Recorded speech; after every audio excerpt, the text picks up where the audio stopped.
Hello and welcome everyone to the first episode of Autocar Quick News in 2021, where we'll round up all the unveils, the launches, and the latest industry news from the week gone by.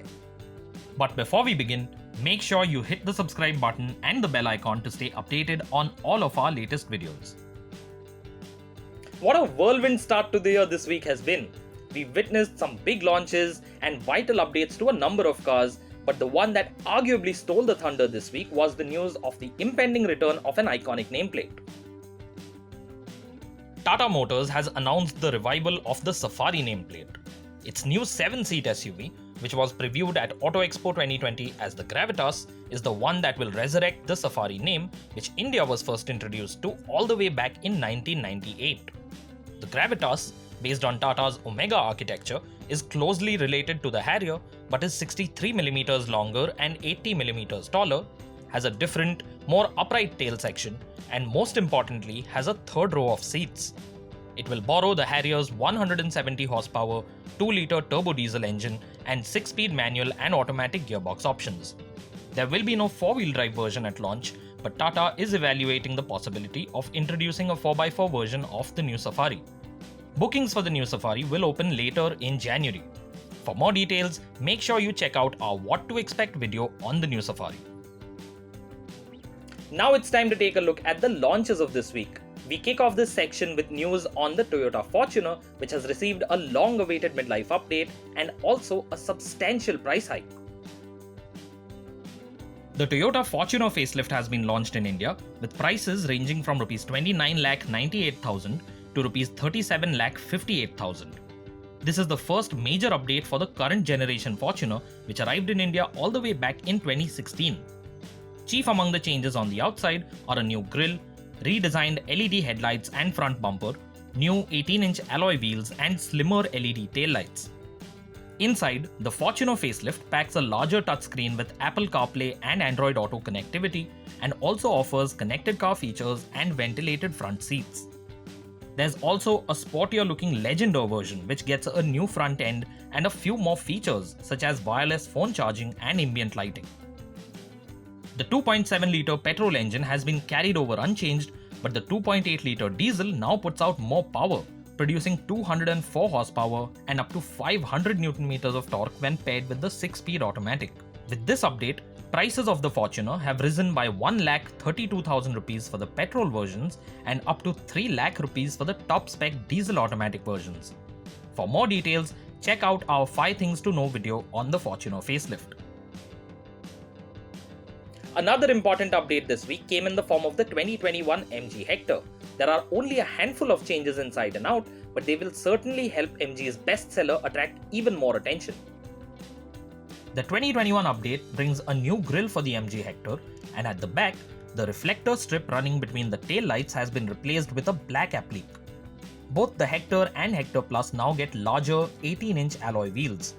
On the inside, the most notable change on the 2021 Hector is the new champagne and black interior color scheme.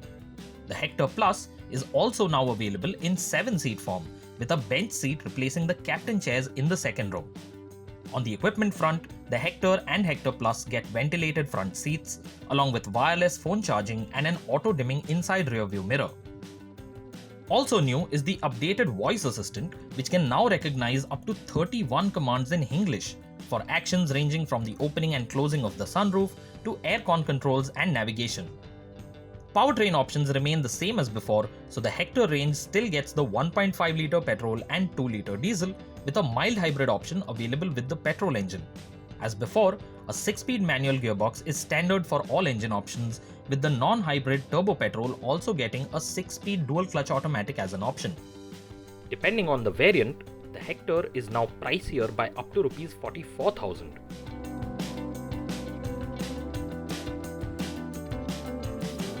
Similarly, the 6-seat Hector Plus's prices too have gone up by as much as Rs 44,000. However, the 7-seat Hector Plus makes the 3-row Hector more accessible, with prices for it starting at Rs 13,35,000. Making a return to the Indian market is the Audi A4, which is back in facelift form, and this time it's packing more features and a more powerful turbo petrol engine. This is the second facelift for the present gen A4 and it brings a wider single frame grille, new headlights with LED DRLs, revised front and rear bumpers and redesigned taillights. On the inside, the basic cabin design remains largely unchanged save for the addition of a larger 10.1-inch touchscreen infotainment system. The refreshed A4 comes in two variants, Premium Plus and the top spec technology, which features the larger touchscreen, Audi's virtual cockpit digital instrument display, LED headlights, multi-zone climate control, ambient lighting and more. The most notable change to the A4 lies under its hood. The A4 now comes with a 190 horsepower 2-litre turbo petrol engine, which is paired to a 7-speed dual-clutch automatic gearbox as standard, with power going to the front wheels. To know more about the facelifted A4, make sure you check out the full review on our YouTube channel. This has been the week for facelifts, and fittingly, Jeep has taken the wraps off of the 2021 Compass, which gets minor changes on the outside but a number of significant and important changes on the inside. The Jeep Compass facelift features revised headlights with integrated LED DRLs, an updated 7-slot grille, a new front bumper and new alloy wheels. More importantly, the Compass facelift also gets a completely new interior with a floating 10.1-inch touchscreen taking center stage. Also part of the package is a new 3-spoke steering wheel, a 10.25-inch full digital instrument display, FCA's Uconnect 5 infotainment with Alexa integration and wireless Apple CarPlay and Android Auto. The Compass facelift also features connected car tech, a panoramic sunroof, dual-zone automatic climate control, wireless charging, a 360-degree camera, leather upholstery, powered tailgate and an electrically adjustable driver's seat. Engine options will be carried over, so the Compass facelift will be available with the same 1.4-litre turbo petrol and 2-litre diesel as before. Both engines will come with a 6-speed manual as standard, with the Compass petrol getting the option of a 7-speed dual-clutch automatic and the diesel getting a 9-speed torque converter automatic option. Bookings for the Compass facelift will open later this month and the launch is expected early in February. For a long time now, there has been plenty of speculation about the name that Skoda will choose for its upcoming midsize SUV. Is it the Click? Is it the Kamiq? Or is it the Cosmic? Well, the answer to all of those is no, because Skoda has chosen a completely different name for its upcoming Creta rival. Skoda's upcoming midsize SUV for India has been named the Kushaq. According to Skoda, the midsize SUV's name has been derived from the Sanskrit word Kushaq, which in English translates to king or emperor. The Kushaq name is also in line with the brand's SUV nomenclature with a K at the start and a Q at the end. The Kushaq is Skoda's first model under the Volkswagen Group's India 2.0 plan and is based on the India-specific MQB A0 in platform. It will be offered with 1-litre and 1.5-litre turbo petrol engines and with manual and automatic gearbox options. The production-spec model will be revealed in March and is set to go on sale closer to the middle of the year. Following hot on the heels of the Nissan Magnite is its cousin from Renault, the Kiger. We saw it in concept form a few months ago, and now Renault has confirmed it will reveal the production-spec Kiger later this month. The Renault Kiger will make its debut in production form on January 28. As Renault had stated when it revealed the show car, the production version will retain about 80% of the concept's design. Entry-level variants of the Kiger will be powered by a 72 horsepower, 1-litre 3-cylinder petrol engine. Renault will also offer a 100 horsepower, 1-litre 3-cylinder turbo petrol unit with manual and CVT automatic options. Expect Renault to price the Kiger slightly higher than the Nissan Magnite.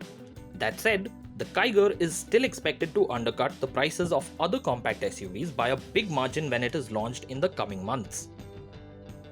Citroen is finally ready to commence its India journey. While the COVID-19 pandemic may have delayed the company's plans by a few months, the French carmaker is now finally ready to get the show on the road and will unveil the India-spec C5 Aircross next month. The Citroen C5 Aircross for India will be unveiled on February 1.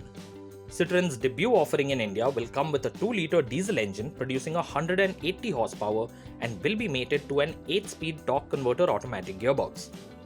It will be sold in a single, fully loaded trim level and is expected to include features such as an electronic parking brake, dual zone climate control, a powered tailgate, panoramic sunroof, an 8-inch touchscreen infotainment system, and a 12.3-inch digital instrument display. The C5 Aircross will be locally assembled and is expected to be priced upwards of Rs 30 lakh.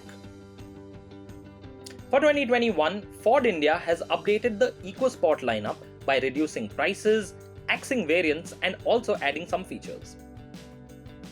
Ford has slashed prices of the EcoSport by up to 39,000 rupees. The company has discontinued 3 petrol variants: Titanium Automatic, Thunder Manual, and Titanium Plus Manual.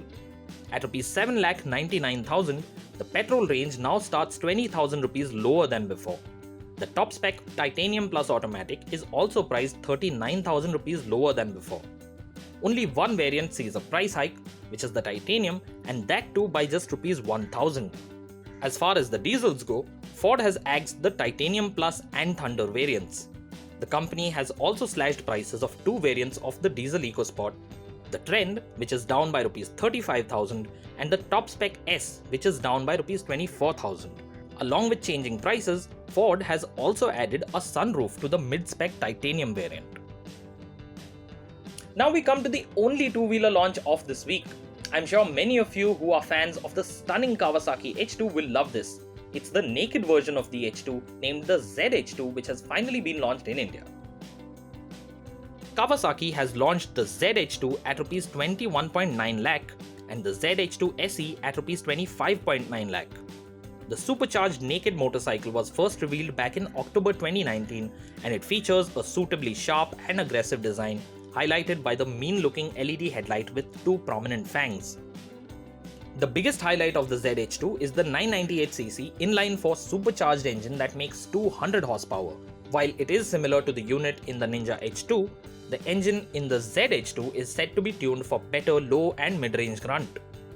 It also gets a comprehensive suite of rider aids, 4 ride modes, a TFT display with Bluetooth connectivity, Showa suspension, Brembo brakes, and the Z H2 is built to order, so buyers need to make the full payment upfront when booking the motorcycle. 2021 will be a busy year for Ducati India, as it has lined up not 1, not 2, but 12 launches in the coming months.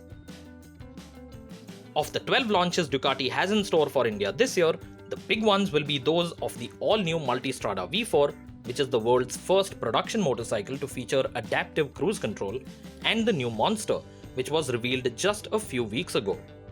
Another key introduction will be that of the new Ducati Street Fighter, as well as the Supersport 950 and the updated Panigale V4. Also coming this year will be the updated Diavel and X-Diavel, along with the night shift variant of the Ducati Scrambler and updated BS6 versions of some existing models. And while that was a lot of news, that's all we have for you on this week's Autocar Quick News. As always, don't forget to tell us what your highlight of this week was, what you think of the name for Skoda's upcoming midsize SUV for India, what are your thoughts on the Toyota Fortuner's pricing, what you think of the Gravitas being launched as the Tata Safari, and of course what you think of this video. Remember to like it and share it with your friends and family. We'll see you here again next week.